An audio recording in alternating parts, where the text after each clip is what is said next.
You're listening to the Indie 500 podcast, where each week we break down a randomly selected album from Enemy Magazine's top 500 albums of all time list. All celebrity voices are impersonated poorly, or in the case of Rick Grasser, excellently. Thanks for listening, and please leave us a review, a rating, or find us on TikTok to see what we're listening to on a daily basis. And enjoy the show. Previously on Lost. Okay, so in a dystopian version of 1996 Los Angeles, a fascist alliance of corrupt governments, megacorporations, and military forces have taken control of the world, and they're known as the New Order Nation, or the NON. And the NON have declared war on everyone aged 13 to 30 and banned all forms of music, television, magazines, and video games. And I am hitting the spin button. And here we go. And I am about to hit start.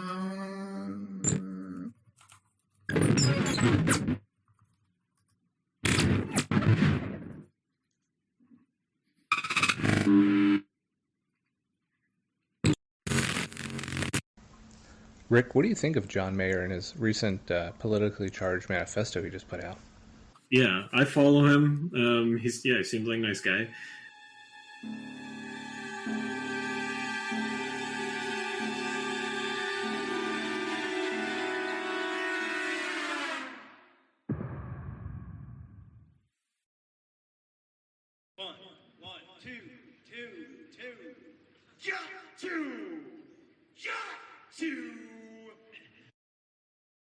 All right, we are here. We are live. We are doing a little sound check to get going. This week's question, we're going to leave it pretty straightforward. Brady, what's your favorite music movie? Yeah, so I had a couple of candidates come to mind. The Get Back documentary from Peter Jackson. I think it's only on Disney Plus, but that's the nearly 8-hour long Beatles quote unquote documentary. Yeah, I think it's more of like the ultimate hangout film with a particular band in a particular moment.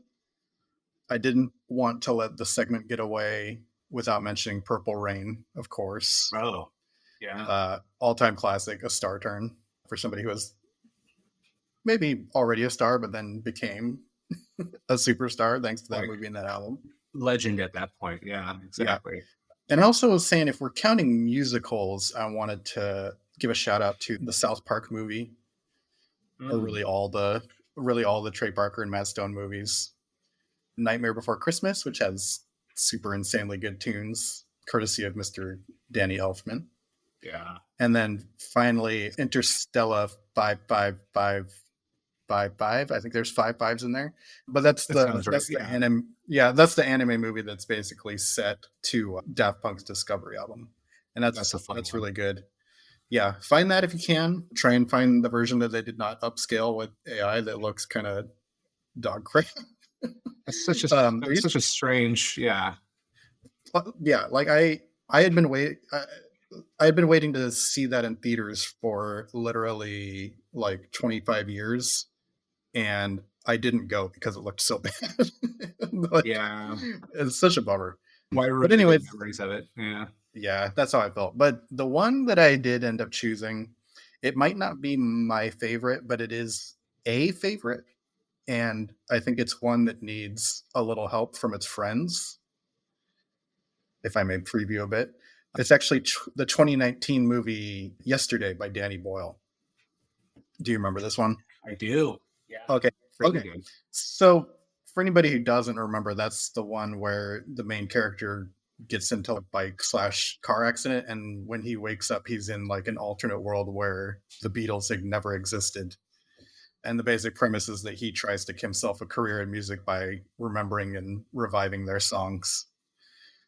The lead actor is named Himesh Patel, and I've seen him in a few things since, namely a couple of TV shows. One is like a sci-fi cruise ship comedy show called Avenue 5. He's got a small part in that, but he's pretty good. And then more lately, he has a main character role in a show called The Franchise, if you've heard about that. Okay, yeah. I want to say it's on HBO, but it's like a comedy that's like behind the scenes of them making a Marvel movie. It's fun. It's really fun. They've got great actors in it. A few who have been in superhero or Marvel movies.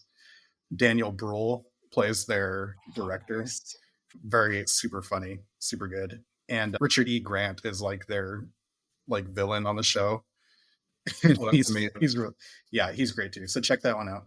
But I was just gonna say, between those two shows, I still think he's got like a star turn ahead of him. I think he's got a big place to go, and he's actually really good in Yesterday too. I feel like a lot of people wrote it off because the premise is a little meme-ish, but in practice, it's mostly just a high concept hook to get you into a nice, fun, earnest story about a guy like breaking through in music. In a jukebox movie, let's play some good songs that we all love, and have a good time doing it. And they're like good covers too. It's because they're not supposed to have the real song, so it's like them redoing them. A note for you, Helio: the screenplay for that movie was written by a guy named Richard Curtis, who had got his start writing episodes for Blackadder. Sure did. He also wrote the Bridget Jones movies and 4 Weddings and a Funeral. Wow. And my final note on this movie is that perhaps it could have been more successful if it was the Beach Boys who had disappeared. I'm just thinking out loud here. Okay. Yeah. All right. I don't know. That's interesting. I got to thinking though, if that happened to me and I like woke up in some alternate dimension, what band would I want to call? And just, oh yeah, you guys never heard of Metallica? I got this song called Master of Puppets. Check this out. Yeah, it would probably take me some time because obviously in that movie, like, he's very luckily committed at least a lot of their songs to memory and manages to piece together the rest of them. But yeah, I thought you were going to say, if that happened to me, like, which Beatles songs would I be able to? That's another question. Yeah, I'm like, I learned He Loves You on guitar because I like the riffs and stuff for that. But everything else, I would have to be like, there's like a stretch in the middle where he's putting up like post-it notes and like trying to remember stuff and try to sing about it. That would be me, and I'd probably get 3 more. Yeah, I'd be able to put out like a really good EP and then I'd disappear. Right. I could probably do Day Tripper, and then we got the Hide Your Love Away, and then I'm retiring, guys. I'm retiring. Yeah. Yep. Don't want to ruin the catalog. What was your favorite music movie? Yeah, I guess I'll do it how you did. A couple honorable mentions that come to mind. Heavy Metal. Just the cartoon. Yeah. Yeah. There's no particular story about music, I would say, in it, as much as it's just a vignette promoting the magazine, and the artwork's so cool. But the vibe is music. Exactly. Just even like down to the Sammy Hagar type stuff. Yeah, it's super. It's a film that's stood up throughout time. There's the South Park tribute episode where they're all sniffing cat pee to get high and having the heavy metal flashbacks and everything. I think it's called Major Boobage. That's right. Yeah. The female anatomy drawn to unnecessary proportions, of course. That's a good one. I watched Airheads a couple weeks ago and just forgot what an insane 90s cast that is. A band of Brendan Fraser, Steve Buscemi, and Adam Sandler. And then Michael McKean's in that as the radio guy. Michael Richards is in that. Chris Farley's in there. You name it. It's a pretty good one. But ultimately, I landed on, and hey, I guess it's not a Beach Boys movie. It's a Beatles movie.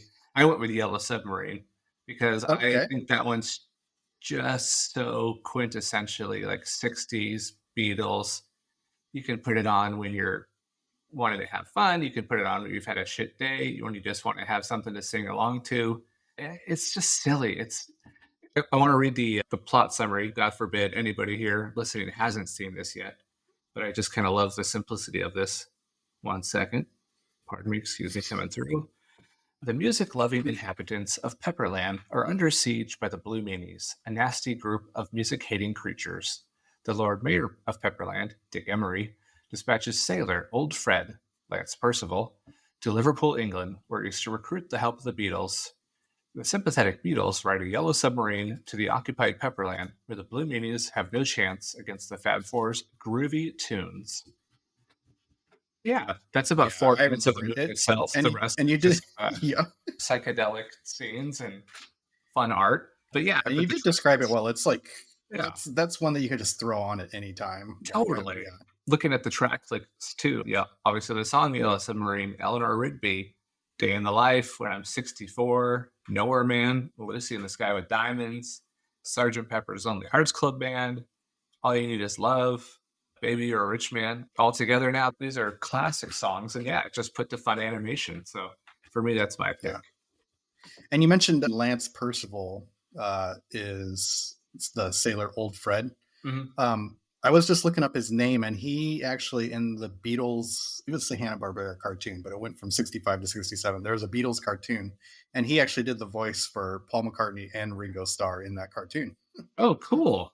I didn't even know. That's going to be a treasure hunt this week, looking for that. Oh, and actually that had happened before the movie. So yeah, he was... It's probably like, hey, this is the voice of the cartoon Beatles. We probably should find a spot for him. Yeah, he's already on the payroll. Exactly. Cool. That's cool. All right, should we get to the episode?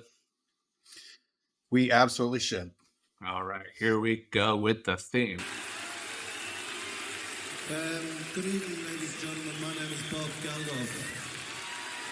Now, usually if I show up at an evening like this, it's because there is some greater, more profound meaning. Unfortunately, tonight is totally devoid of any meaning whatsoever. So will you please welcome home at last, live from hell, Spinal Tap! Here is something you should understand. Helio has searched we really stand. It's a podcast and you will love it. It's the Indy 500. Incredible. I had no idea you had smoked weed with Spinal Tap.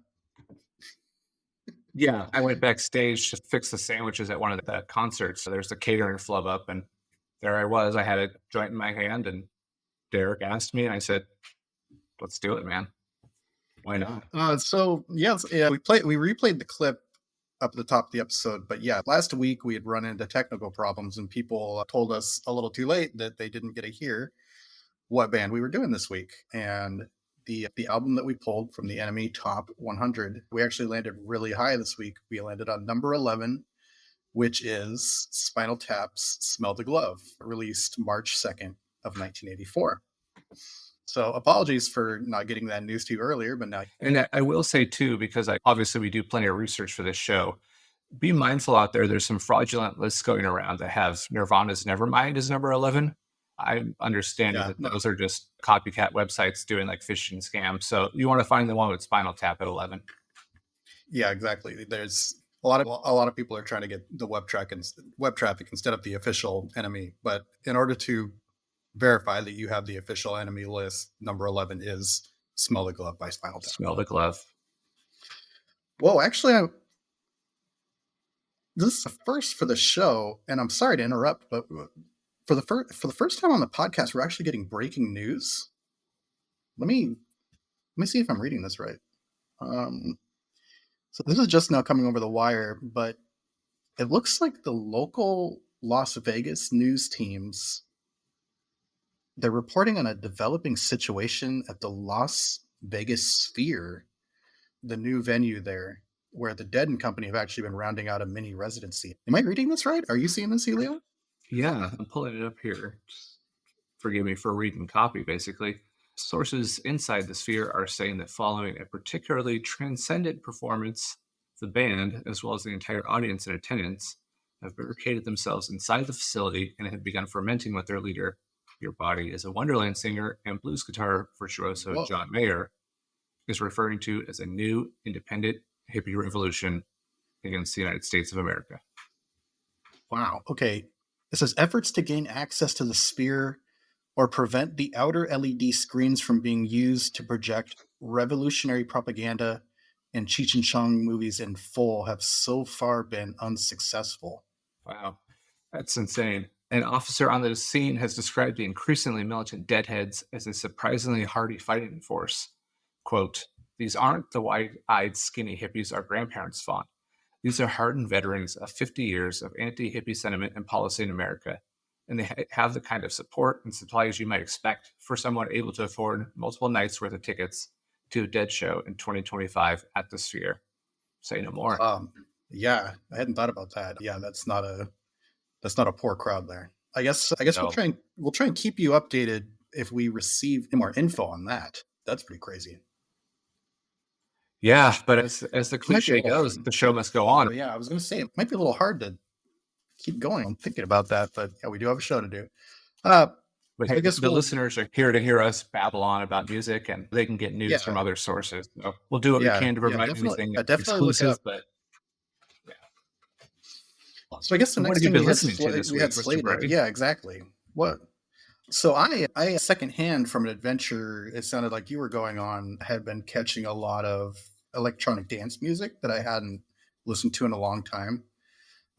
Namely a group called, or a guy, I think, called Boys Noise. And his one I had forgotten about was called Dog's Blood, where it's him teamed up with Skrillex, which is a name people have likely not heard for a long time.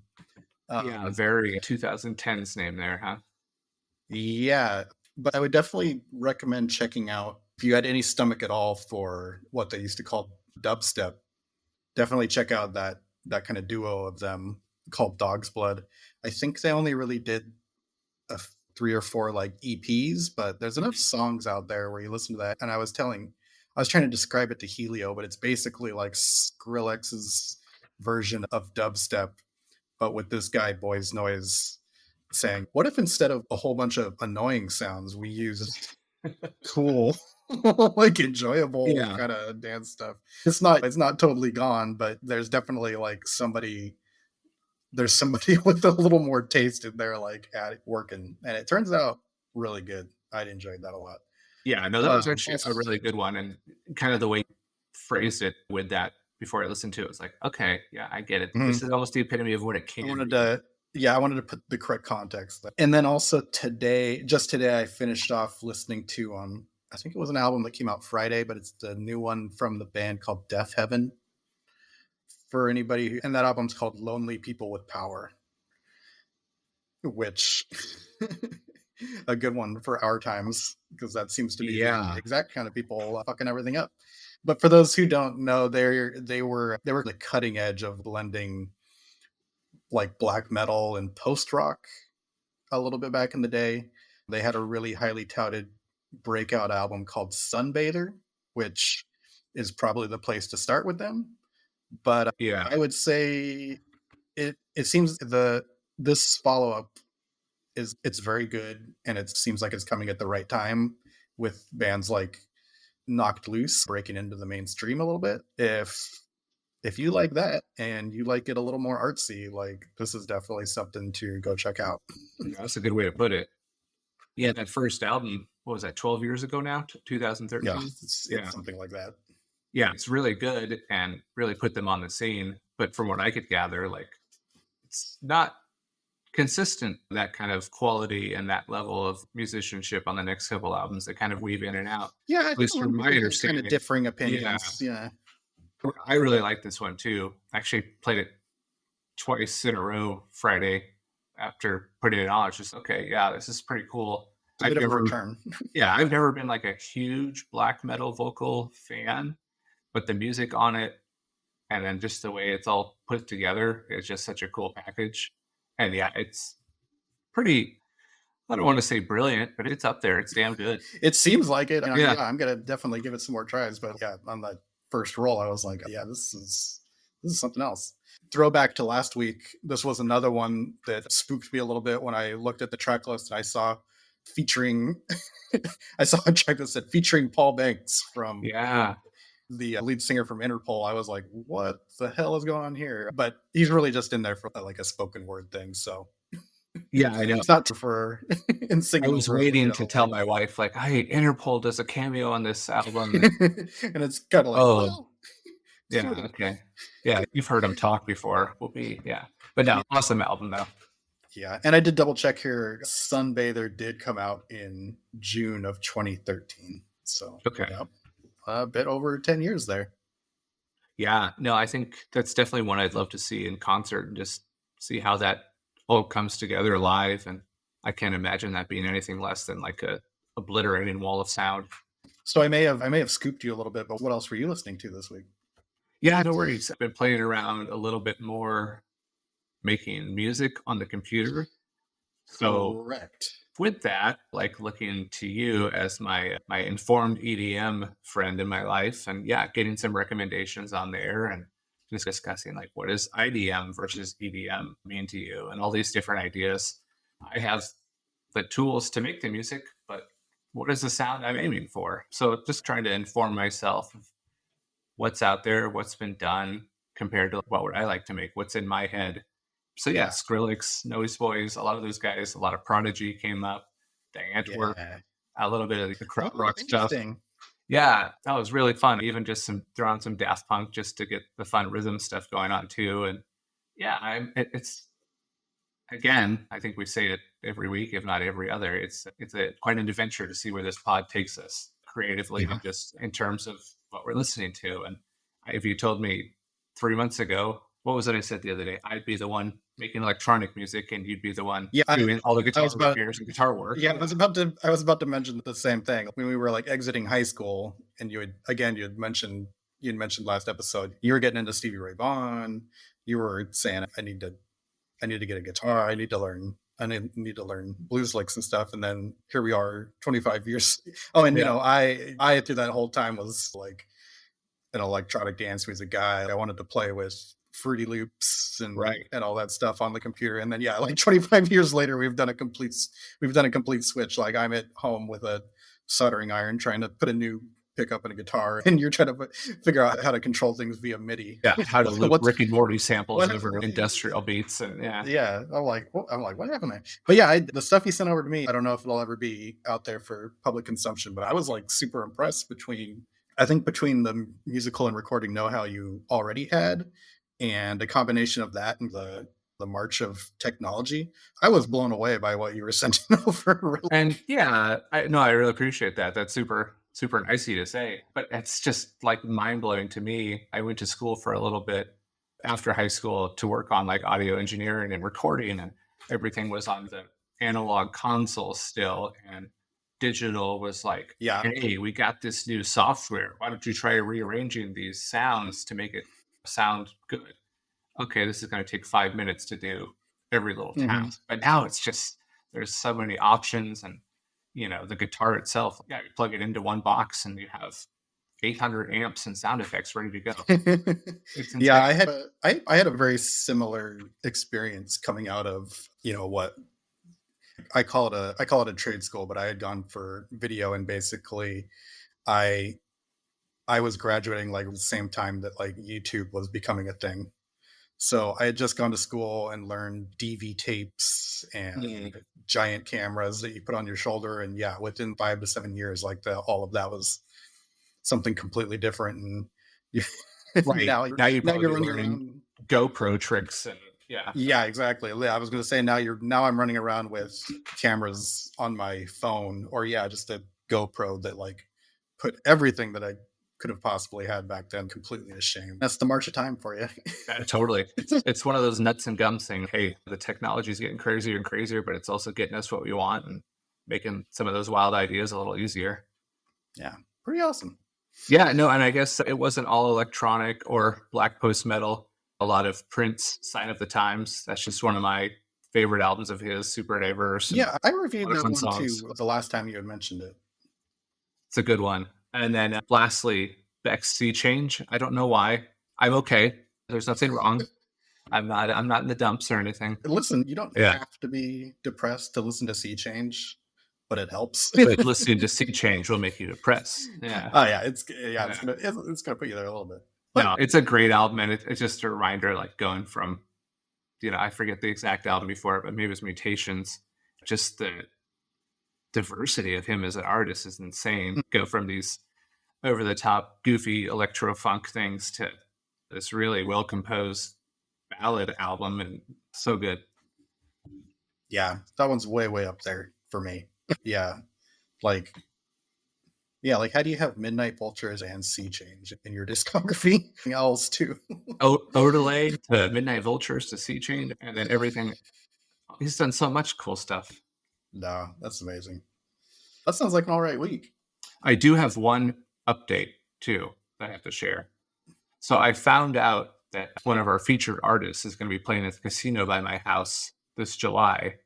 Yeah. So Funkadelic, George Clinton, part of Really? Funkadelic's going to be playing 1.5 miles from my house. So Okay.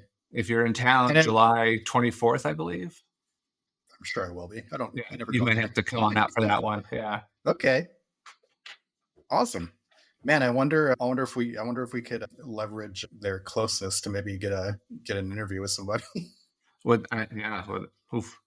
Dare to dream, man. Dare to dream. Yeah. You never know. Keep an eye out. I said that this week was an interesting week, and the last couple episodes we didn't really have news items, but this week was particularly heavy with music news. So we are going to have a news discussion this week, and we may just be reading them off pretty quick because there are a lot.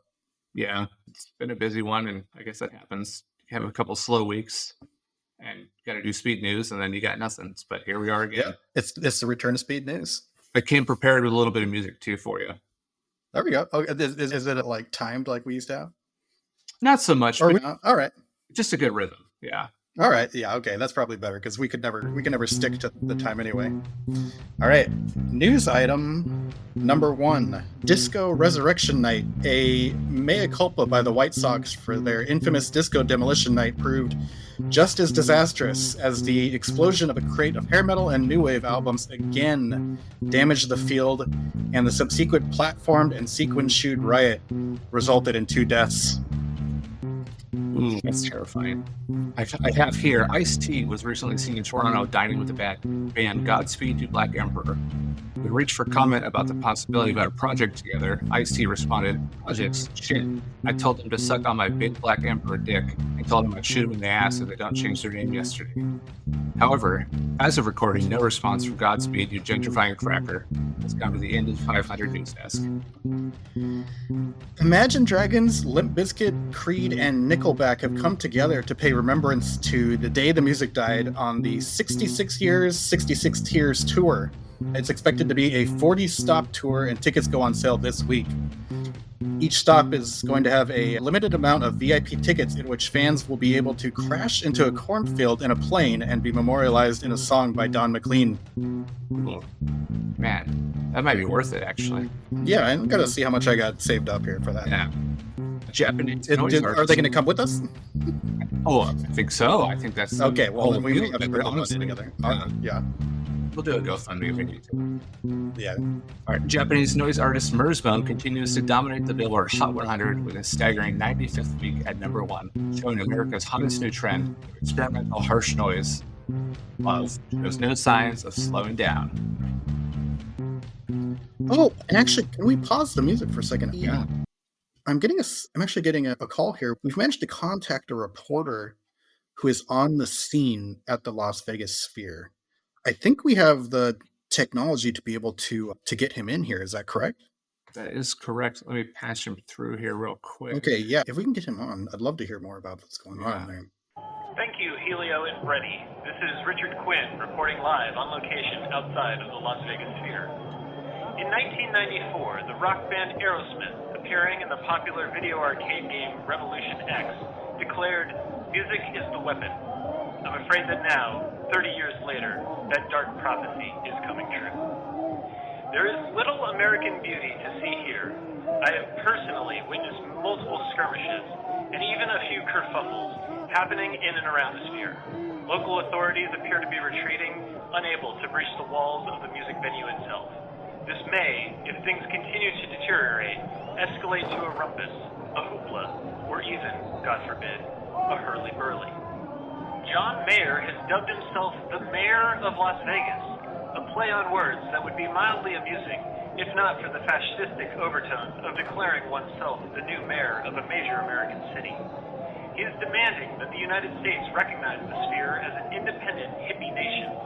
With this kind of political corruption afoot, Sands Avenue is likely about to become the new Shakedown Street. And now, oh dear. The hippies tried putting a single daisy in the barrel of a soldier's gun as a naive symbol of peace and love, but that offer has been rejected. So now the hippies are trying a different kind of flowers, bringing out Las Vegas' own favorite son, Brandon flowers of the Killers, and... Oh no. I'm hearing shots. What a hot fuss everyone is making. One thing about this particular escalation I can state for sure. There is no bright side, mister. Back to you, Helio and Freddy.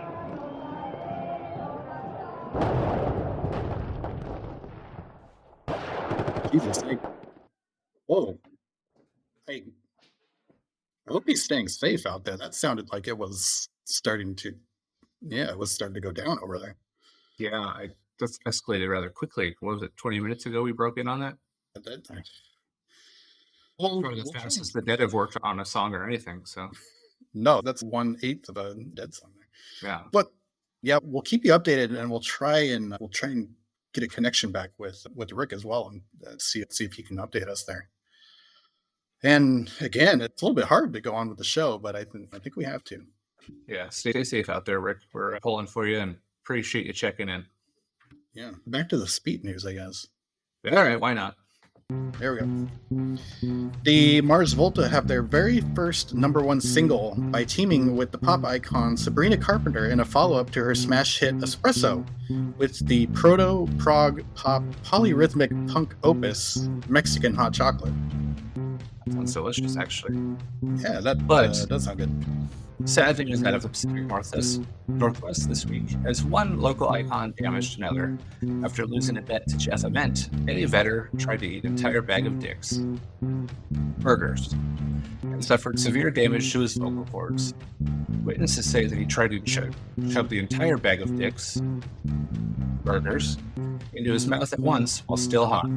Doctors are optimistic he will be able to sing and tour again. Classic Seattle jokes there.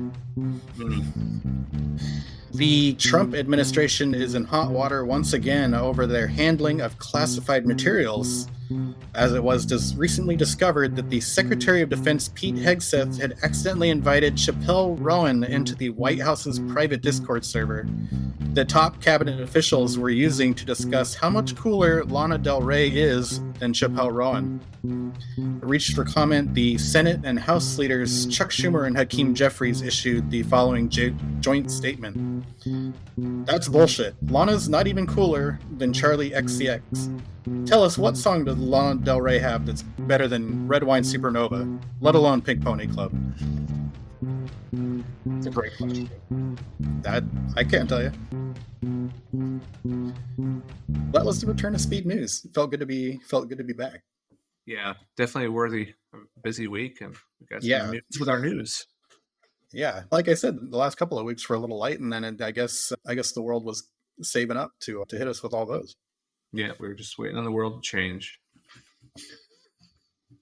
All right. While we're waiting to hear back from Rick, hopefully, let's take a little journey over the multiverse, shall we? What do you know about the multiverse? The multiverse.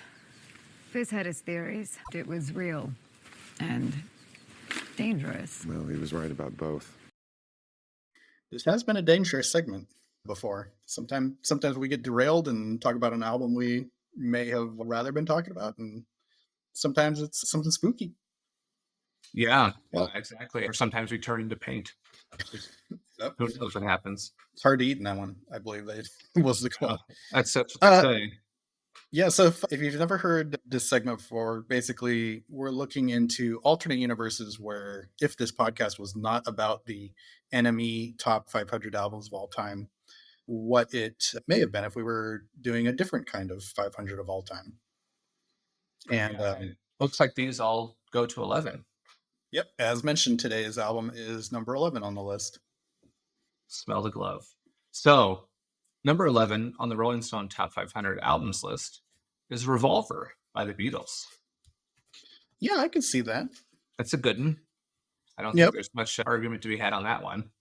No, let's see. That's got Taxman, Eleanor Rigby, the aforementioned Yellow Submarine, Tomorrow Never Knows. Yeah, there's a lot of good stuff on there. Now, the alleged number 11 on the enemy top 500. Yeah, on the fake enemy list that we referenced earlier, like we said, is Nirvana, Nevermind. Certainly an album you and I grew up with, and never heard of it. Issued in the mail with samples of Tide or samples of AOL. Yeah. One story I always think of with that one, I forget where he told it, but Dave Grohl was telling a story where, after Kurt Cobain's death, he had taken time and basically went to England. And he said he was basically just driving north as far as he could, trying to get into like their more wildland areas, and just to be able to get away from everything Nirvana related. And he said after he pulled off the highway into kind of their like rural areas, the first thing he saw was a kid walking on the side of the street with a Nevermind t-shirt on. Yeah. Took over weather for a little bit. Yeah. There was no getting away from it. No, we're getting away from that album this week thanks to Spinal Tarp. So I appreciate it. And if we were a podcast that was doing movies, we may be looking at like the IMDb top 500, and the IMDb top 500, I believe by user rating, is The Dark Knight, Mr. Christopher Nolan, which is that's a banger. I don't know, whatever people have diverse opinions on Rises and Begins, but I'm pretty sure everybody recognizes The Dark Knight as an achievement, right? Yeah, admittedly, I think the Joel Schumacher era Batman turned me off of the property so much that I didn't even check out Batman Begins when it came out. And then I started hearing the fuss about like Dark Knight and watched it, and it was like, oh, holy shit, am I ever misinformed? Not for me. It personally brought me back to the genre and reaffirmed my faith that, yeah, they can make good movies and tell good stories out of this. Is it the best superhero movie ever made? Maybe. I don't know. I'd have to think. It's obviously propelled by Heath Ledger's performance as the Joker, and then canonized because he died shortly after. But I mean, I don't think sometimes that'll happen, and like people will look back and it's something that may not have been as good, and then people think back on it after something like that and they make it better than it was. But I don't think that's possible with that performance. That was that's one of the A+ performances of our lifetimes, really. He crushed it as is, and then just having that context of how it essentially broke him after the fact is just a little downer when we were watching it, but at the same time, like, you can't help but appreciate it. Like the kid from A Knight's Tale and 10 Things I Hate About You, and now it's like knocking him out of the park. Yeah, that it would have been something that put him up into the S tier of what people would be looking for next. But the same thing we talk about with like albums and people a lot on this podcast. Like, at least we have that, and it's something that we have down on tape that you get to cherish and you get to go back to whenever you want. Yeah, absolutely. No, it's man, I have to watch that tomorrow. Yeah, what a movie! Even beyond that, like that one's got really fun twists and turns in its like plot and pacing. And Aaron Eckhart is Two-Face. Yeah, I was always did it too. Yeah, you almost don't expect Aaron Eckhart's part in that movie and like the way that it ends and what he's doing, and it's almost a little easier to forget because you always think of like, oh right, I'm gonna watch that one with the Joker, and then you're like, Aaron Eckhart's in here too, like doing his thing. Like, it's totally good. I don't know, thinking about it too, it's almost like that whole trilogy, even though he's the one constant. Christian Bale's almost whatever. Yeah, Batman's here. It's all these little. There's Liam Neeson. There's Marion Cotillard. There's Tom Hardy. There's Heath Ledger. All these villains and other bit roles are in there that really almost steal the spotlight. But yeah, it's still Christian Bale. That's how good the movies are. Yeah, exactly. Yeah, he is like you had mentioned. He's a constant note in all of it. Everybody else gets to kind of bounce off of, but that's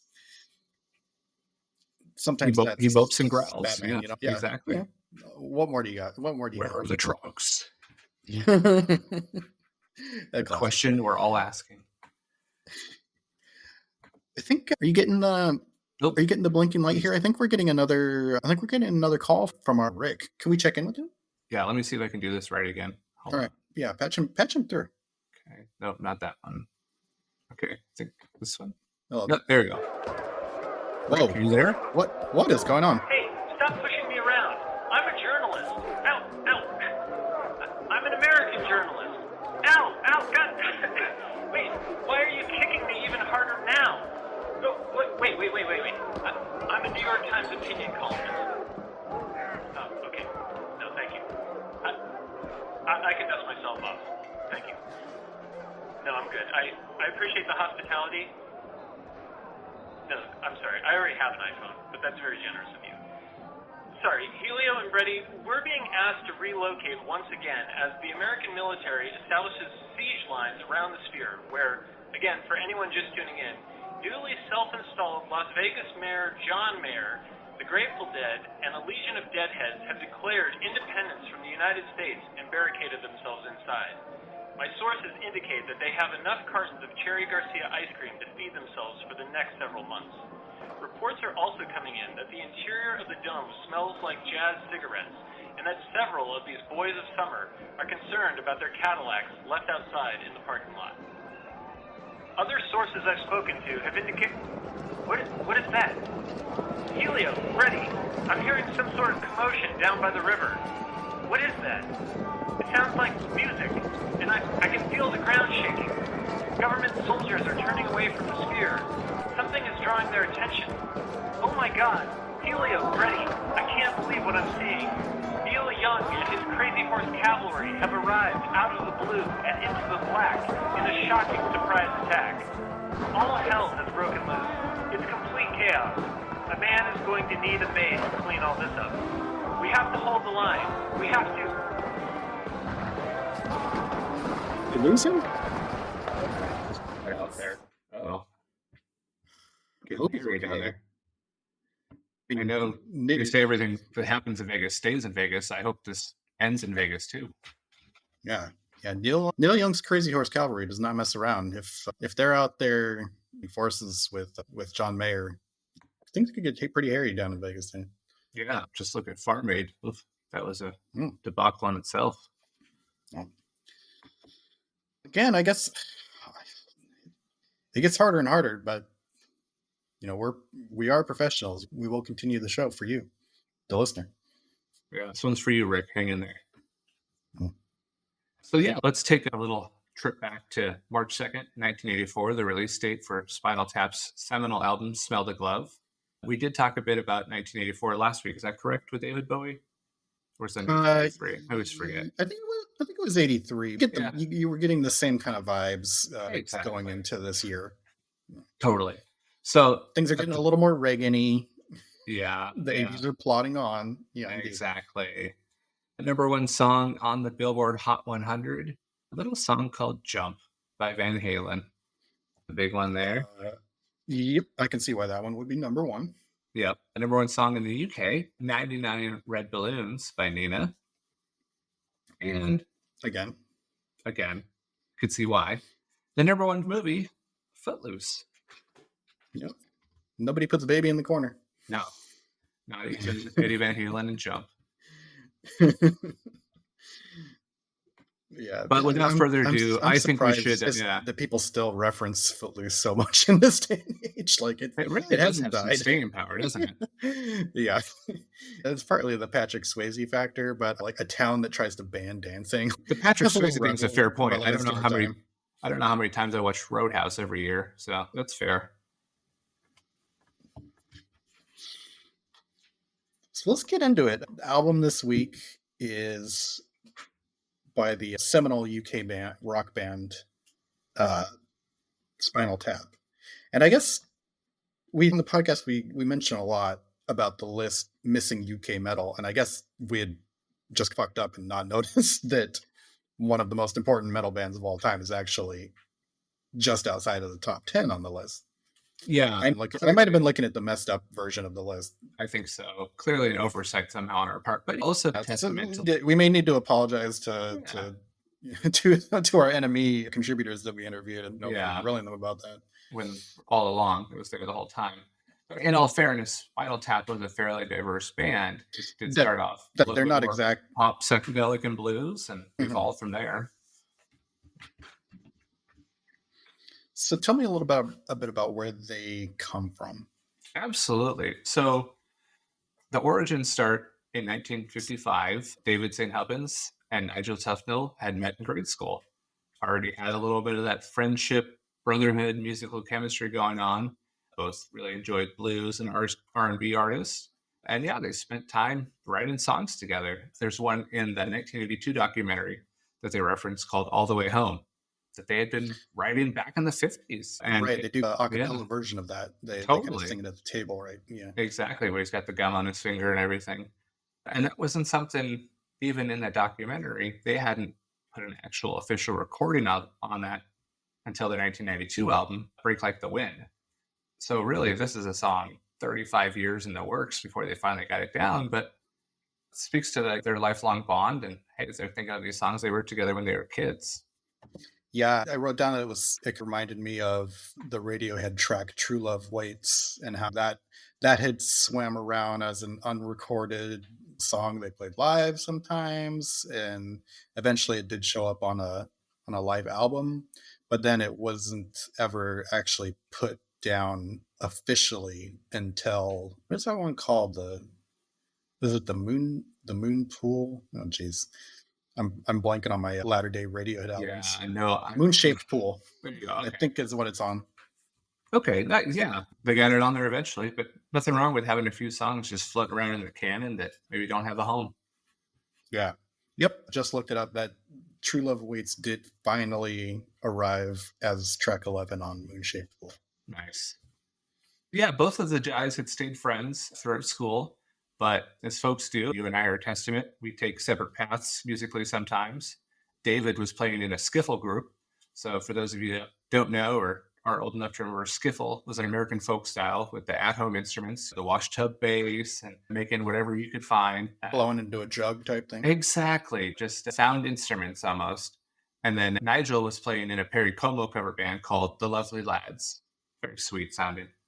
But eventually, both men felt musically unfulfilled in their groups, so they joined together to start the duo, The Originals.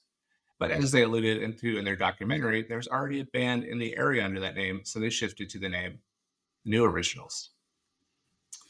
That's a great name to take as an update. Yeah, I like it. I wish I thought of that. It's a little bit of a sinker. Yeah. So 1965, they're doing their thing. They had two members, Ronnie Pudding on bass, keeping in mind Derek Smalls is not the original bass player, and John Stumpy Pepys on drums, and they changed their name to the Tamesmen. They adopted at this point like that British invasion style that was becoming just increasingly popular everywhere, giving so many UK bands a chance to break through and make some money. So they actually recorded the song, Give Me Some Money, which had gained some notoriety on the American airwaves thanks to its thought-provoking lyrics and really resonated with the critics and everything. So they're off to a good start there.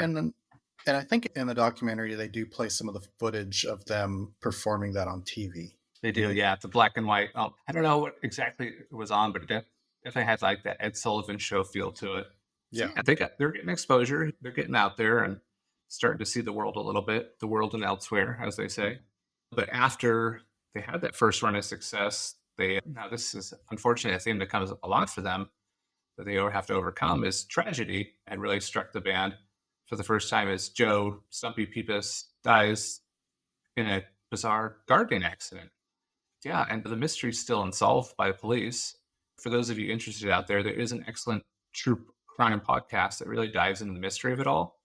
It's called Scary Shears, the truth behind the Joe Pepys gardening accident. So give that a listen. Yep. They really do that. Yeah, they deep dive into the science of it and whether they bring that to a court and actually do anything with it, we'll see. But hey, it's a very informative, very interesting listen. So after that brief hiatus, a little bit in mourning, Nigel and David reconvene, this time replacing Ronnie Pudding with Derek Smalls. They're just feeling a little bit of a better vibe with him. And they needed that, how do they put it?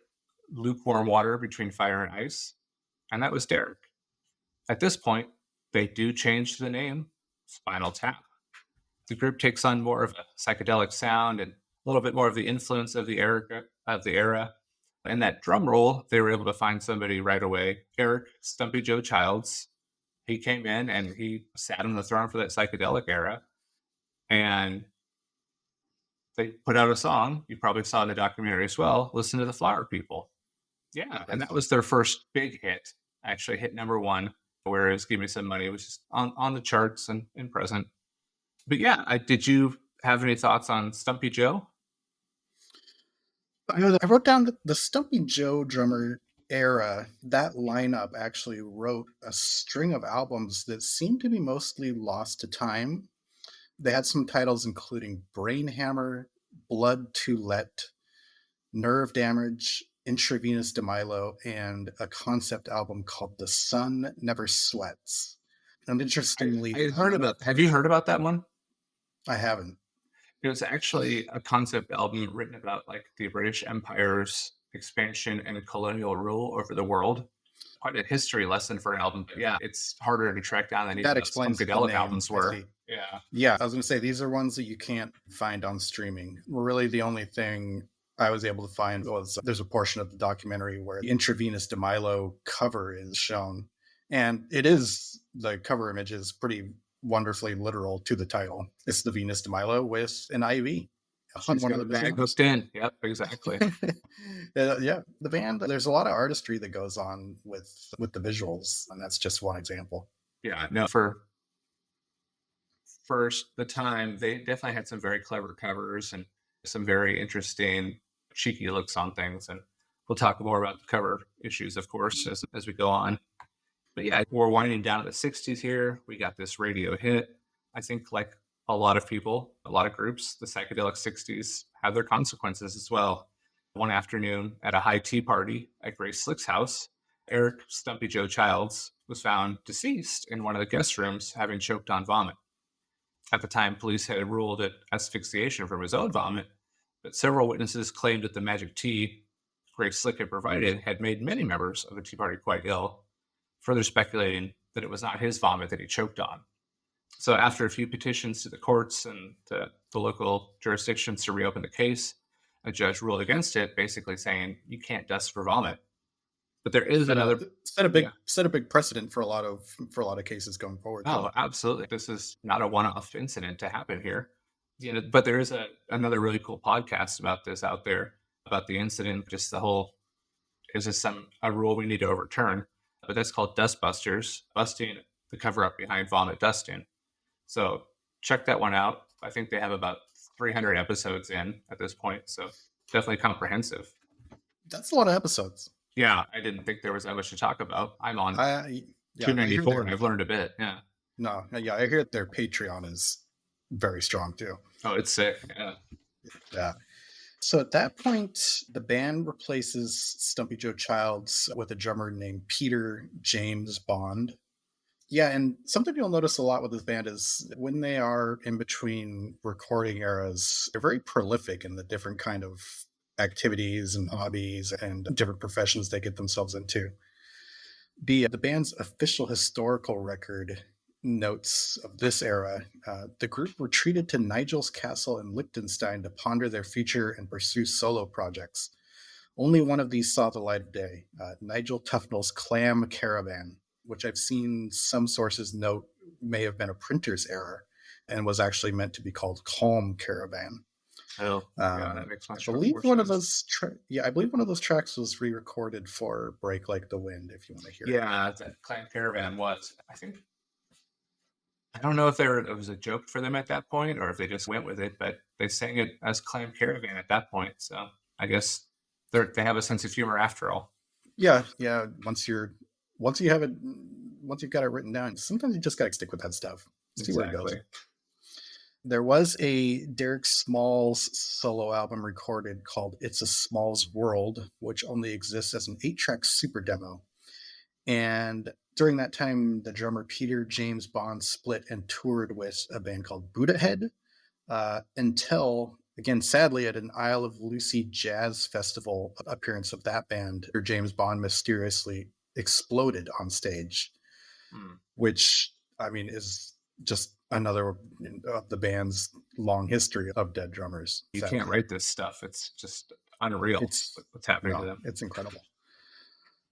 So after one more album with a man named Ross McLochness on keyboards, he is replaced by Viv Savage, and they record an album called The Gospel According to Spinal Tap, which a critic is quoted as saying, "What day did the Lord create Spinal Tap, and couldn't he have rested on that day too?" So up to this point, not real critical darlings. This is also about the point where they are joined by their manager Ian Faith, who of course features prominently in the Marty DiBergi '82 tour documentary. Yeah. Yeah. After drummer Peter James Bond's passing, he's replaced by a drummer from a band called Atomic Rooster named Mick Shrimpton. And at that point, you basically have the lineup set for the Marty DiBergi tour documentary. Yeah. Yeah, and at this point too, leading into the documentary, they had just released the album Shark Sandwich. Brady, did you have any reviews handy for that one? The only one that came up was the same one that's mentioned in the documentary, which is just there's just a 2-word review for that album that says "shit sandwich," which where'd they print that? I don't know if you're allowed to print. Yeah. Again, not critical darlings at this time. No, definitely not. Still had their fans. Yeah. So the writing and recording for Smell the Glove had began early in '82.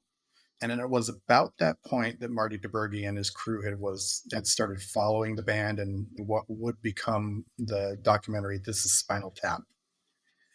Rumor was that after... Yeah, so I would say here, just to step in real quick, sorry.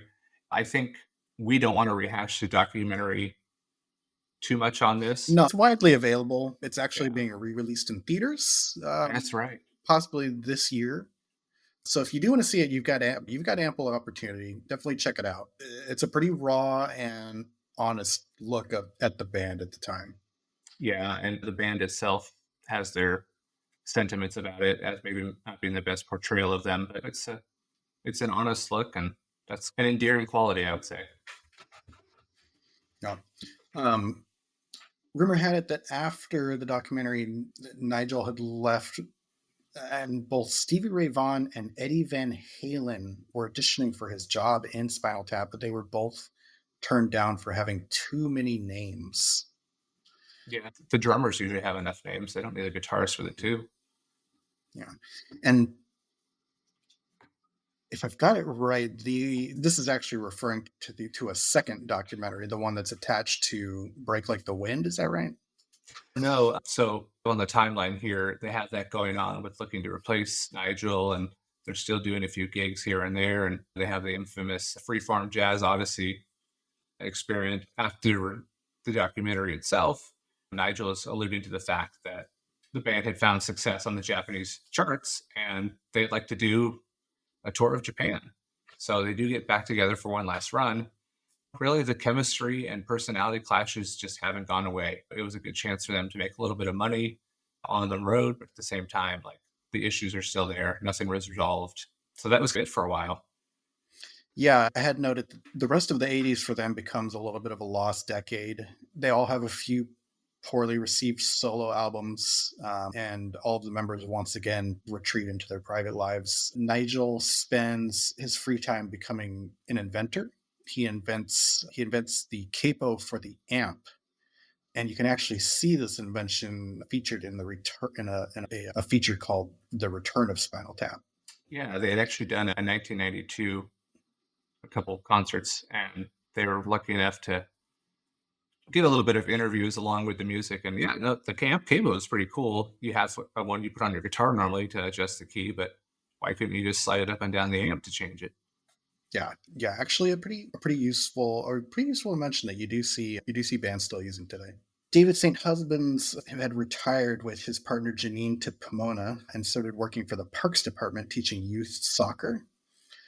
And Derek Smalls returned home to the town of Milford and was spending time apprenticing under his father, Donald Duck Smalls, as a door-to-door telephone sanitizer. Yeah, it's an interesting segment they do there. Sad in a way, the last of kind of a breed of people, those door-to-door services like the milkman, the newspaper boy, and the phone sanitizer. They'd go in. Yeah, you don't see those much anymore. No, nowadays everybody's got their phone with them. So how are you gonna have somebody come over and clean it for you? Yeah. And after once again parting ways, they did come back together in 1992 for a short tour and an album called Break Like the Wind. And at that same time, they also managed to get a cameo on an American cartoon show, The Simpsons, thanks to a mutual friend between them and a voice actor for the show named Harry Shearer. Yeah, no, that was definitely a cool way to, I think, God was like 9 years old and learned about Spinal Tap. And yeah, that may have been where I had first heard the scene of Spinal Tap. Totally. And it's a faithful portrayal of what they do and what they look like, what they're up to. Totally. And then I thought it was cool too. They also gave them a chance to play the new music. They had Break Like the Wind on there. So that was fun. Yeah. The album itself actually had a variety of guest stars, including Jeff Beck, Cher, Joe Satriani / Steve Lukather, who has come up more than a few times on the podcast, and Dweezil Zappa. It was actually produced by T-Bone Burnett, and it peaked at 61 on the Billboard charts. You can see that they never really go away, this band.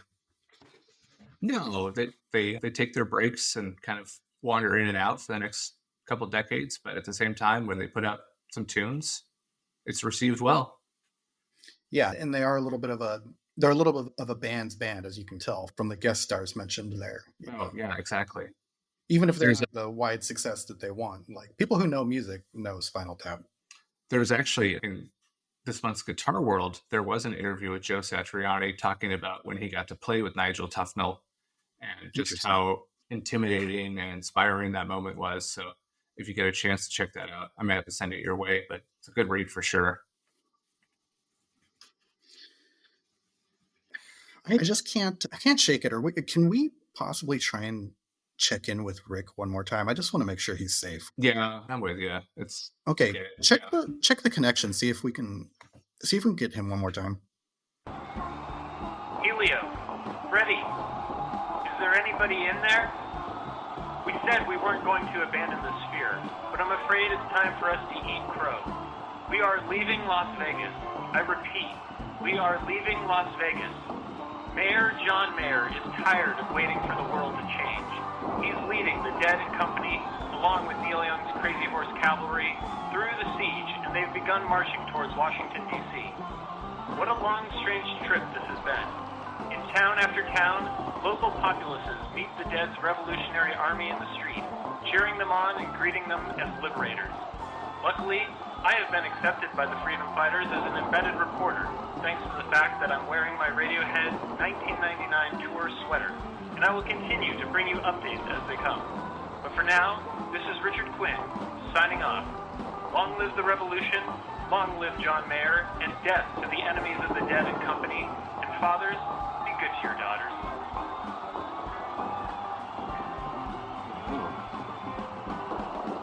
Somebody's probably drinking Wavy Gravy's Kool-Aid there.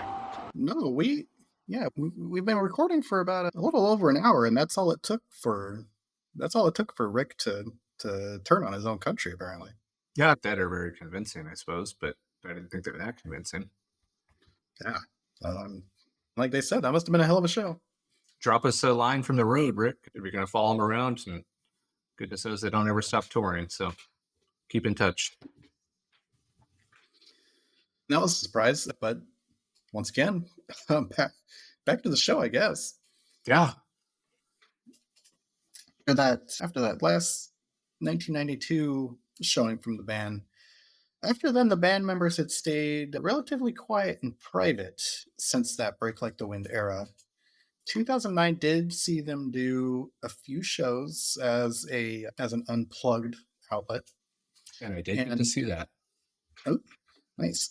And so around that time also they had given a fairly lengthy interview to Vanity Fair that kind of can catch you up to that time there. St. Hubbins mentions that he never did marry Janine, much to Nigel's approval. Nigel had been attempting to breed miniature horses with plans to begin racing them once he would be able to find jockeys that were only less than 26 inches tall. Man, he is so prolific. Really, yeah. The band does live rich lives outside of music. He had also, I forgot to mention on that 1982 documentary, he had made portable wine glasses. Folding wine glasses. Yeah. Yes. Again, did him wrong. He didn't have the hinges yet for the glass, so the wine was just pouring everywhere when he tried to put the glass together. But at the same time, it's a great idea. Yeah. Sometimes you just got to wait for the technology to catch up with you. Totally. Like we were saying. Yeah, exactly. St. Hubbins also said that he had found a niche managing female tribute bands. Which ones? So he listed some. There was AC/DC, Les Zeppelin, Girl Jam, and REM. Oh yeah, REM is a good one. Yeah. Yeah, I've seen Girl Jam live. They're great too. Nice. Gotta check that one out next time they're here. If they're Uh, still together, Yeah. In the interview, Derek Smalls also notes that he's fresh out of rehab for internet addiction. Oh wow. For him. Yeah. So some quotes I wanted to read from that interview as well. The interviewer asked, "How do you stay relevant after all these years?" Derek Smalls says, "We were never relevant, and that's the key." David St. Hubbins says, "We never had the pain of seeing relevance slip away from us." And they ask, "What would you say are the influences on the Spinal Tap sound?" And Derek Smalls says, "I would say that a great and unrecognized influence on our sound has been sonar. A lot of our records, if you have the right system, you can hear messages to marine creatures." Interesting. Yeah, which is it's a thread that runs through a lot of different very influential bands. Didn't Death Clock try and do that too? Yep, I was going to mention Death Clock has an album that is exclusively for fish and whales, and then also Action Bronson has an album, I believe, that's called Just for Dolphins. Oh, and I'm sure you remember like the song "Flying Whales" from Gojira as well. Again, Yes, yeah, community behind the fish. Yeah, so it's just another sign of Spinal Tap's influence, really. They asked them, speaking of the '82 Marty DeBerge documentary, they asked, "Would you say that the film had a positive or negative impact on the band?" And Derek Smalls says, "I would say it had both a positive and a negative. Positive in the sense that people heard of us who had not, moviegoers heard of us, and negative in that people thought we were crap. We thought the film was slanted toward the crap side." Yeah, they don't hold back on that. And he asked DeBerge, who was there, "What could you do at this late date? Could you issue that footage of us finding the stage?" And there's a famous scene where they take a long time wandering around the back doors at the Cleveland venue, concert, trying to find the stage. And Marty says, "But the problem is you never did find the stage." And Small says, "Oh, we did, millions of times." And DeBerge said, "You did, but not on that night." Now, that would explain the footage from that show. Yeah. Yeah. And coincidentally and really interestingly, from us rolling this album this week, there is actually a follow-up documentary by Marty DeBerge that is slated to drop later this year, which is going to show the band getting back together one last time to pay tribute to their late manager, Ian Faith. Yeah. Cool. It reminds me of what Zeppelin did a few years back with that Celebration Day concert at the O2 Arena, paying their respects to the Atlantic Records executive, and just doing it one more time for the sake of it. And yeah, it's going to be what happens. One last chance for everybody to show their love. Exactly. But yeah, better. They do talk about what they've been up to recently as well. Again, these guys, they don't stay still. They keep evolving. They keep doing different things. Nigel actually put aside the inventing and went on to open a cheese and guitar shop. So that's pretty cool. That sounds like something I'd do, honestly. Yeah. David has been getting back more and more into music, and he's writing music for podcasts and music for when you're on hold on the phone. that happens to plenty of us. There's definitely a need for good music out there. No, I've had plenty of jobs where you end up on hold, and like, to tell the truth, that's an area to be that's ripe for somebody like David to really break in. Exactly. Can you imagine getting to hear some of David singing or riffs while you're on hold for the dentist? That'd be great. Mhm. But yeah, and Derek really put that internet addiction behind him, and he's living his best life in London. He's actually now a curator at the New Museum of Glue. He's curated glue from every country in the world, the whole history of glue. And he's also been performing with a Philharmonic Orchestra. So again, they still have the music in him. He's written a symphony about the fact that the devil wears a bad hairpiece, and he titled it Hell to Pay. Okay. These guys I'm glad they're coming back because they still have that musical spirit in them, and I hope they do something extraordinary. Yeah, and I believe I also saw a Derek Small single pop up not too long ago on Spotify called "Must Crush Barbie." And I remember when it came up, I had that a lot of times on Spotify, like somebody will just attach another artist's name in order to get their song to pop up on your feed. I was like, oh, there's no way Derek Small's put out a new single this year. But you load it up and you listen to it, and there's no mistaking the It's him. virtuoso bass playing. And he didn't get to write too many songs for Tap, but the ones that he did, you can hear it in Must Crush Barbie. If you've got Spotify or something else like that, check that out.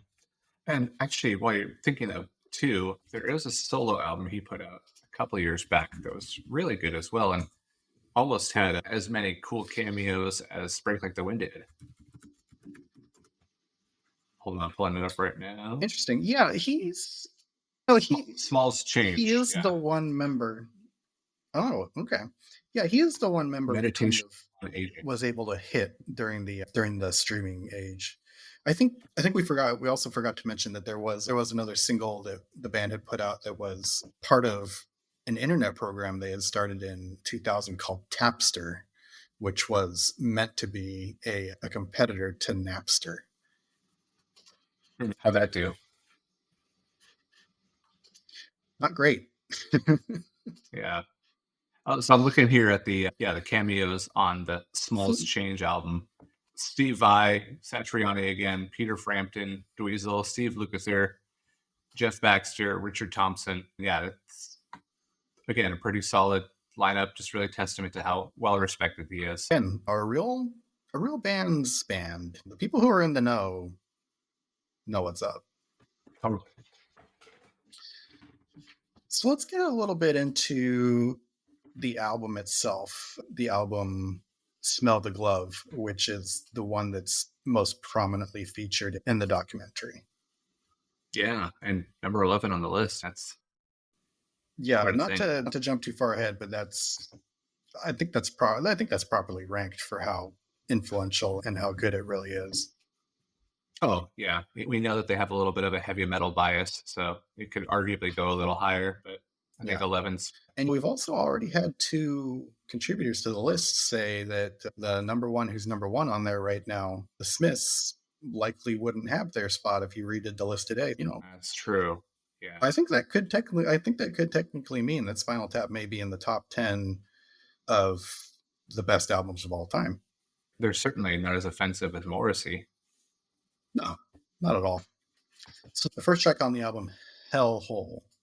The band has a signature narrative to a lot of their songs, and Hellhole, in addition to being just a great rock song, is a story about a man who wants to leave what is basically a terrible apartment with the help of his woman, but then later realizes maybe that hellhole of an apartment was the place he was meant to be. Maybe it was better. Grass isn't always greener. But I love that track. Great riff, great song, just classic, very classic Spinal Tap. Yeah, the next one I think is one of my favorite though, and it's just such a great way to start a set or anything. And Tonight I'm Gonna Rock You Tonight, just such a great riff, such great energy on it. Yeah, and you do see them basically play through that one in the documentary. And great lyrics on that too. Yeah, it may be. It's a little bit of a sign of the times. It's got a Nugent vibe, but 1984 is a different time. Yeah, absolutely. No, I totally agree on that one. That does have one of my favorite Spinal Tap lyrics of all time, though, where they say there's not a dry seat in the house. Yeah. No, same here. What was That's the classic line? stuff. You're too young and I'm too well hung, but tonight I'm gonna rock you. Yep, that's what we're mentioning. You can't write that today, but you could write that back then. Back then, yeah. Times they were changing. Track 3 is called Heavy Duty, and that one is just a 4 on the floor, real rocker. It's never really been settled whether or not Hubbin's lyrics, he says, heavy duty rock and roll brings out the duty in my soul. And a lot of people have a nice laugh about that one because of kind of the double sounding or double meaning of the word. Yeah. But it's never really been confirmed on if he meant to do that or not. No, I don't think so. He is a pretty deliberate lyricist a lot of times, and I think it's just you don't hear as many songs about that anymore as singing about rock and roll. And that was one of those things from like the 50s and 60s, blues and R&B type things where he pulled that in and put it in the metal context. Yeah, and that's everybody else being immature. That's not what he meant. Exactly. And I will say, this has my favorite Nigel Tufnell guitar solo, the bit at the end. And for years, I wondered what that was. And I actually found it today doing some research. It's a work from an Italian composer he pays tribute to by the name of Luigi Boccherini. And the work itself was Minuet from String Quintet in E major. And that's what Nigel does at the end of the song. So that really pretty it's neoclassical type thing. It's a beautiful addition to the end of the song. And it kind of goes to show you these are guys who know music. Right. And I think from this song too, also we got Yngwie Malmsteen, just hearing how cool those classical notes can be in a metal context. There's Nigel. That's the exact birthplace of Yngwie. Exactly. You heard it here first, folks. Rock and Roll Creation is it's one of the first. It's like you don't often hear epic songs that about evolution in that way. It's got and this is one where you really hear keyboardist Viv's addition to the music with the kind of burbly, like gurgly swamp sounds at the beginning of the song. He somehow finds the sound of primordial ooze. His keyboard. Yeah, no, he was a player capable of playing some organ sounds and great rock keyboard, but also building some great soundscapes to really complement songs like this. And yeah, I think for me, you don't hear a lot of bands singing about like creation and God and things of this nature. So it was a cool way. Yeah, this is something you hear in Sunday school. It's an old story, but let's put a new twist on it. Rock and Roll Creation. Here we go. Yeah, and we've had a few albums on the show already that kind of they try and there's Patty, Gillian Welch, and Laura Marling. They all wrestle with the concept of religion and God on their own. And I feel like Spinal Tap kind of what's Rock and Roll Creation, 1-2 punches the whole concept and nails it really. No, exactly. Other dance around it and they don't know what to do with it, and Spinal Tap holds God down and destroys him. Exactly. That's the power of a band like that. They nailed it. Now the next 2 tracks they're a little bit of a departure. Some people say maybe they were trying to pad out this record. They may have had when you write a book, you have a minimum word count. There may have been a bit of work here where they were trying to come to a particular runtime or something. But it's interesting to think too. We have the story about Noy having to finish and put out this album to beat the terms of the contract. It's like you saw the Descent in Spinal Tap at the time. Like maybe there's a little bit of what can we do just to get this on here. So yeah, America and Cups and Cakes. Yeah, it's a little bit of both of them are a little bit of a departure. America is almost like it's like one of those songs you hear over like a documentary, like footage flying over a city or something. Yeah, it's something very different from them. I think it's a very underutilized song for like 4th of July firework. Yeah, it's really Specifically. unfair. It's really unfair that we don't hear that one as much as Coming to America Yeah. or Born on the 4th of July. It's just as good. There's really no reason. Yeah. to, Again, just the I mean, just being metal American, bias. but yeah, Right. again, snobbery. Yeah, Basically, exactly. that's what we're saying. And yeah, and Cups and Cakes is one. It's actually sung by Nigel Tufnell. You don't get that very many times on Spinal Tap songs. But yeah, it's really a little ditty by him that's almost Kind of a throwback to the psychedelic 60s. Yeah. It definitely must have been taken from that era when they were writing those kind of songs. Yeah, definitely a throwback. And then after that, they do get back into their groove. Track 7 is Big Bottom. Is, as you may guess, it's an ode to the ladies with a big rear, which again is something that it's a theme that a lot of artists come back to. And So that's where Freddie Mercury got it from then. yeah, Sir Mix-a-Lot sings about it. Again, Spinal Tap, trendsetters. Yeah, and that's actually maybe the most covered Spinal Tap song. There's a I can't remember the names, but there was a large music festival with a lot of grunge artists, where I believe people from Pearl Jam and Soundgarden had got together with Chris Cornell singing a cover of Big Bottom.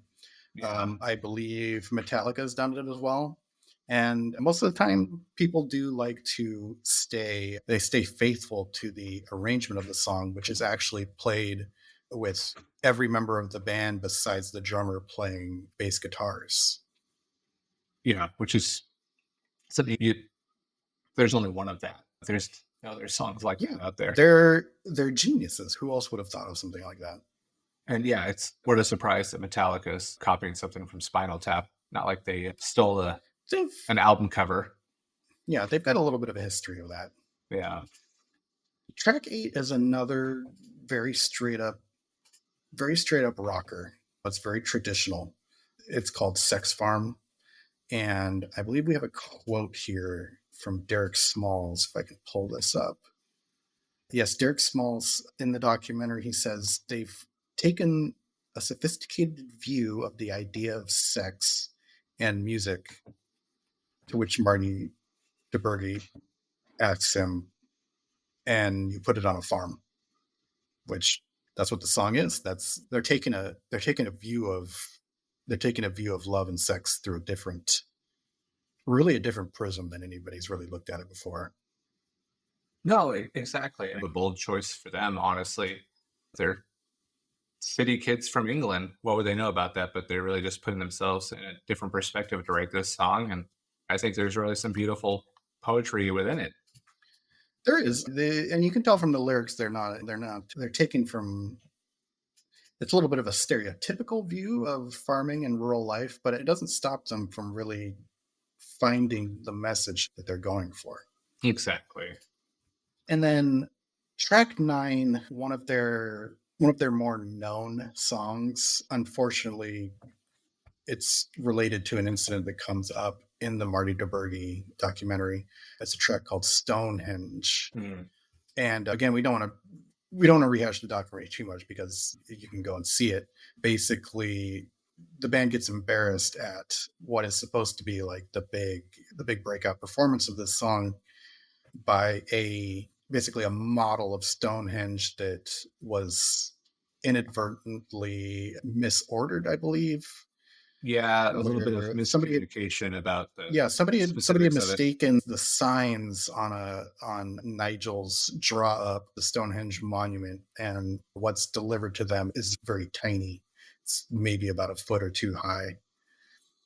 But it's sad because the actual track Stonehenge is one that you can tell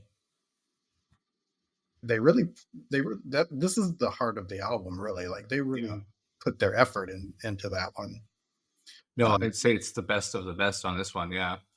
Yeah, it's very atmospheric. It contains some of the band's best musical works. And it's sad that it's overshadowed by something like that, because I think when you listen to the actual song and are trying not to think about that, it's maybe the best song that they ever wrote. Yeah, no, I love just the opening lyrics on that. In ancient times, hundreds of years before the dawn of history, lived this strange race of people, the Druids. No one knows who they were or what they were doing. It really just sets a great stage and kind of reminds me of those Iron Maiden songs that tell the story. And again, maybe that was Tap that inspired them. And another one of my favorite Tap lyrics is in that song. It's Stonehenge, where the demons dwell, where the banshees, or I might be mixing it up, but I think it's where the banshees live, and they do live well. That's real poetry. Yeah. And then again, track 10 and 11, these are previously recorded songs that just end up on this album. They're a little incongruous with the modern image of Tap as a real rock and kind of metal forerunner. But track 10 and 11 are Gimme Some Money and Listen to the Flower People, that we had mentioned before as being a part of their 60s era. It almost makes the album feel like a bit of a greatest hits, or even like a soundtrack or something like that. But it's like we talked about, there's no real confirmation, but they had their own album. Yeah, and it's not unwelcome. These are two really good songs. Yeah, that's part of, I think, why it's so high. Is it's a diverse album. It's a great primer for the band as well. They bring back what was really great about their past and attach it to the present. Right, and considering you can't find those other albums anywhere, it's great to have at least some relics of it. It's thankful that they did this. I am noting that there's a the year 2000 CD bonus track that was added onto a of the album called "Christmas with the Devil." Oh, and, yeah. again, like we had talked about with the track "America," it may be more biased again. That's not one of the canonical Christmas songs. It really should be.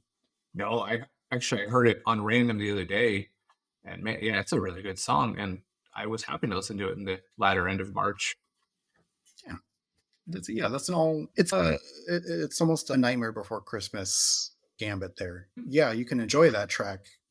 You can enjoy that track at Christmas, but you can also enjoy it anytime, that you want to check in with Satan and the devil, which is, For me, it's a great compromise. My kids might want to listen to Christmas music, and I still want to listen to metal. There you go. Yeah, a lot of people did throw around fun for the whole family, but who else is bringing fun for a family that may involve Christians and Satanists? Right. Only Tap is giving you that. That's a wide audience reach they're going for. Yeah, absolutely. Yeah. And again, just a little bit of the forethought and a little bit of the unappreciated skill that they have in songwriting and arranging. So do you have a favorite song? Notes. From this album, I think it's Stonehenge. It's the one that comes together conceptually and musically the best for me. It's got the breakdown that's being played on, is it a lute? The little jig section. And man, there's nothing that beats when the electric guitar comes back in on that, like with the that's a sound much like last week's drums on Modern Love. That's an all-time. If I'm going to pick one thing out of a song, like that's an all-timer right there. It just hooks you. Absolutely. Yeah. No, yeah. Would you have noted as a favorite? Stonehenge is up there as well, but I think more and more I've been veering towards Heavy Duty the more I listen to it. It really reminded me a lot of what I loved about that era, like the Judas Priest type sounds of just like simple, straight ahead, fun rock. Maybe there's context to the lyrics. Maybe they're just lyrics to make sound. Who knows? But at the end of the day, a good song is a good song. And like I said, that ending guitar solo is just so much fun too. Yeah, we didn't talk enough about Nigel Tufnell as a soloist and somebody who clearly inspired a lot of people, him, and how forward thinking he is with, in the documentary, sometimes he's playing an instrument with another instrument. Right. You have to do stuff like that to find the next level of being able to play an instrument like electric guitar. Yeah, And a lot of people owe him for exploiting them. who would have thought to actively be tuning a violin while you're playing a guitar? Was it? That's Yeah, not a lot of people know that affects the sound. right. Yeah. Jimmy Page had a bow, but Nigel said, "Why wouldn't I just use the violin?" Yeah. Some other notes I had here. Give Me Some Money was apparently featured in the 1991 film Don't Tell Mom That Babysitter's Dead. Really? Yeah. Wow. Tonight I'm Gonna Rock You Tonight is featured in Guitar Hero 2. And perhaps a little bit insensitively, when the song is played as an encore in the career mode of Guitar Hero 2, your band's drummer will explode upon completing the song. That's a little not nice. What are they going to do next? Have Stevie Ray Vaughan crash after you play Yeah, Texas Flood? what are you going to do? A podcast where you read the news and make up something about Nickelback is involved in a the music died type incident? That's not cool. Ugh, wankers. So, how familiar were you with Spinal Tap before this week? Yeah, looking at our scale here of 1 to 5. Yep, the I put myself at a Indy 500 podcast Yeah. familiarity scale. copyright, exactly. Copyright, trademark pending. I'd put myself at a 4. I'd say I've listened to a few albums and I'm a fan. But it's very similar to me with like where I was with Parliament Funkadelic, where there's just so much that was hard to get and hard to hear. I've loved everything I have heard, but not all the records are easily accessible. So if I find a copy of Shark Sandwich or Interview Nesta Milo, like I'm going to throw it on, but good luck. Yeah, that does hinder, and I think maybe they would have had a chance at being a lot bigger if, for some reason, all those earlier albums hadn't disappeared into a black hole. But you still do have Smell the Glove. That one's widely available now, and it's indefeatable. Break Like as the we've Wind. noted, Yeah. as we've noted, technically it may be a top 10 album of all time. Right. But yeah, for me, I'd say I'm at about between a 3 and a 4. I've definitely listened to this album a lot. I have spun Break Like the Wind a lot. But yeah, again, just not as familiar with those albums Totally. that aren't as available. Maybe with the new documentary coming out, if they get more attention, maybe those will get a remaster or re-release. Oh, that'd be awesome. Yeah. I wouldn't be shocked if some of the audio or performances actually get pulled up for the new documentary, hopefully. Oh, yeah. Be curious to see what they have on that one.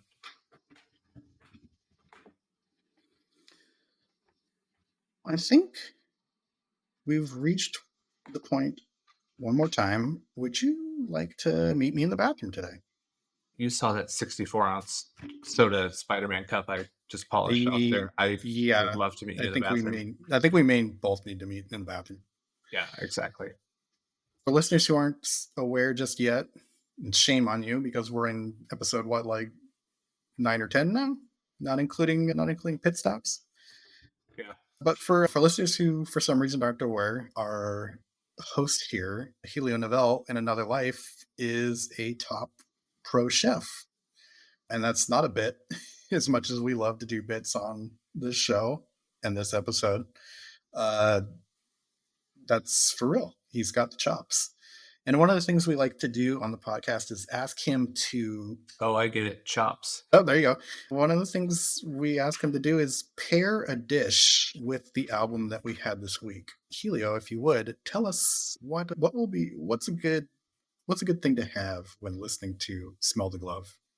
Yeah, a lot of things came up, and definitely one of the themes that registered with me and stuck with me was just all the tragedies of the drummers. And as you were just saying with Guitar Hero, they almost insulted what the band's gone through, whereas I paid tribute. So for me, paying tribute to Eric Childs, Stumpy Joe, I have the Eric Sloppy Joe Childs sliders with little green globule salad, or, if you will, pea salad. The kind that has a little bit of bacon in it, a little bit of cheese and mayo, just that really nice picnic salad. So just good, simple comfort food, a little bit of peas thing to go for the English in the band, and let's just keep it simple this week. And to be clear, this dish is a reference to him choking on his vomit. Is that correct? It is, yeah. Okay, I see where we're going there. Yeah. So it's like I said, he deserves a little bit more respect and tribute, and I think they all do. It's a somber meet me in the bathroom this week. Yeah, definitely. Yeah, the band's just been through so much, and for all we know, they continue to face their struggles. But hoping in the new documentary to see some positive turns to them for once. Yeah, and it's interesting because your olfactory sense and your smell is such an important part of real enjoyment of gourmet meals, and we've got the album "Smell the Glove," so it's all coming together. Yeah, you should have seen the recipe originally. Wanted you to smell. Yeah, it certainly wasn't sliders. I'll tell you that. You get a real five senses experience with this band. Yeah, and you're adding to that legacy. Yet again, ahead of their time. We're working on smell technology now for movies and TV, and here they were smelling the glove. We'll be adding that. Yeah, we'll be adding that to the podcast as soon as we can. Oh yeah, on it. You'll be able to smell this podcast very soon. Very soon. No, that's in the books. There's some good news and some bad news. Which do you want first? Give me the bad news. The bad news is we don't get to spin the wheel tonight. Oh, really? Yeah, but the good news is due to some top-level audio engineering and really just getting some industry electronics friends on it, some computer whizzes, we were able to recover our last wheel spin that had those technical difficulties. So I'm going to go ahead and play that now, and we'll reconvene afterwards. And I've got the random number generator spinning. It's that time of the week that we love so much. And here I go. I'm going to hit stop, and then we're going to panic. Ooh, okay. This is interesting. We've landed on 293, which is only going to be 3 albums away, right, from David Bowie's Let's Dance. There was some good stuff in there. Yeah. I feel like we're going to look at it and be like, oh, right. Okay. Where did it go here? I had the list up. There we go. Okay. We said 293. Mm-hmm. All right. Pop it open. 293. There's 291. 2, 3. All right. This one's a mystery to me. I wonder if it's a mystery to you. The album is Aztec Camera, Highland Hard Rain, a 1983 album. Ring any bells? If there's a bell for not knowing what the fuck you just said, ding. Then ding, yeah. Yeah. I know those words, but none of that makes sense to me. No, none of these words are in the Bible. The little blurb on it from NME says, the Scots' debut preceded more commercially successful albums, Love and Knife, but set the group up as a worthy addition to the pop end of the new wave spectrum. So we may need to check in with Mr. Woodhouse, because I believe he's the resident Scott expert, correct? Mm-hmm. All right. Well, we'll drop him a line. I'm sure he can at least give us a text back or something like that. Yeah, I think we're going to be finding out this is a very English UK album here. So I'm looking forward to it, though. It's going to be a departure from Bowie, and it's going to... You say 83? Yeah. So actually, we may be 83. So we're talking about the same year. Cool. Maybe we'll have to figure out something else to do with the context portion. If we're 2 weeks away from it.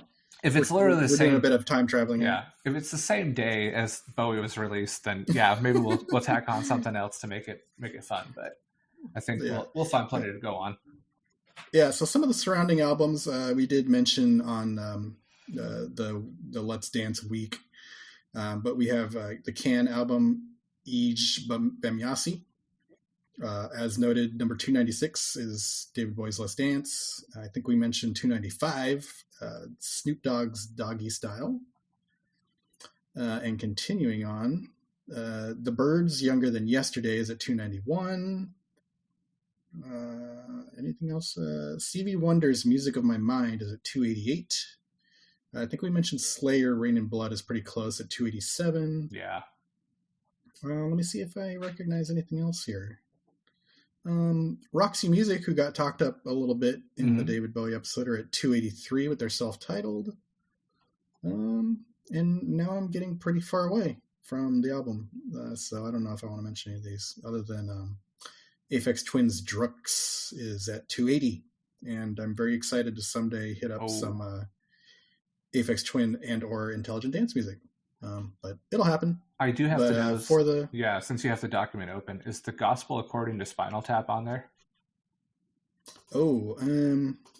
Let's see. I don't know. I mean, I believe Smell what day did they make that list, and why couldn't they have rested? There you go. So that will be part of our time traveling segment here. Our temporal pincer movement on the enemy back half of the 200s, apparently. There you go. We'll see you in the now, everybody. Yeah, see you then. And now we're seeing you. So thanks for the handoff, Brady and Helio, from 1 week ago. So here's our portion of the temporal pincer movement that we are doing on this episode and last, and the futures. So next week's album is Aztec Camera, Highland, Hard Rain. Past Brady did mention that we wanted to reach out to our former guest, Alan Woodhouse, to see if he had anything to say about the album, and he did. So I'm going to read that off right now. Mr. Woodhouse says, "Wow, great album. They'd put out a couple of singles on the Glasgow label Postcard. The singer/guitarist Roddy Frame was a bit of a teenage prodigy. Then, after a couple of lineup changes, they signed to Rough Trade, just ahead of the Smiths, actually, and put this out as their debut LP. It was recorded really quickly, and the first track, Oblivious, gave them a big hit. There are a few other classic songs on it. He says, I love Walk Out to Winter and We Could Send Letters, which was an old B-side that appeared in its original guise on a NME compilation called C81. Then they signed to a major label for Knife, their next record, and they had more hits, one called Somewhere in My Heart being the biggest, but they never quite lived up to their early potential. So very interesting. We get an extended version of the Enemy magazine blurb there. Yeah, almost sounds like a little bit of a 80s UK Silverchair story. That's true. That does sound really familiar. Nothing happened to derail them. They never really got to the top after that kind of moment. Yeah. It's more our fault than theirs. Yeah, well, that's fair. We had Dixie's Midnight Runners to listen to. Yeah. So yeah, that's everybody's homework assignment. NME album number 293, Aztec Camera's Highland Hard Rain. And yeah, we've had a little bit of a head start on this one, and that's very interesting. I'll hold my thoughts until next week, but you'll get it. Exactly. All right. Rest assured. Any shout outs, plugs, errors you'd like to correct? Just to all you out there listening, just a happy April Fool's Day. Hopefully nobody put a saran wrap over your toilet or shook up a beer and made your house explode. Homer. Yeah. But yeah, thanks for hanging with us as we had a little fun today talking about the greatest metal band that ever was, Spinal Tap, and all the things that come with it. And special thanks to Rick for being live on the scene at the Sphere, as well as Orson Welles would have been rolling over in his grave at our War of the Worlds. Amen. Yes, big thank you to here. I'm gonna continue looking to the past a bit. So thank you to Rick for today's contributions.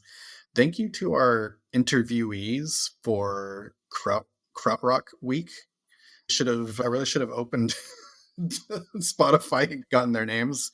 Maybe I'll do that as we go on. But yeah, it's inexplicably not just us. Kyle Reif, Alex Hankel, and Alex Calling. Yeah, those guys are all great and definitely contributed to a lot of knowledge. And looking forward, actually, I got a poster from Kyle on the way, the can poster he was talking about. So looking forward to having that be maybe one of the first official backdrop posters for the pod.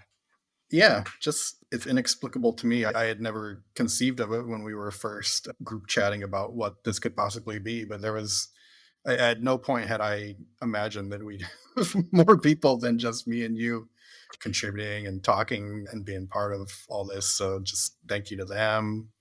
Thank you to our 2 NME contributors. And thanks to anybody in the future who may help us out and come on. Yeah, you may be listening to this episode 5 years from now and wander into what the hell were they doing back then? Yeah, before we had got Slash and Cher and Kim Dale and Joe Rogan's time slot. Yeah.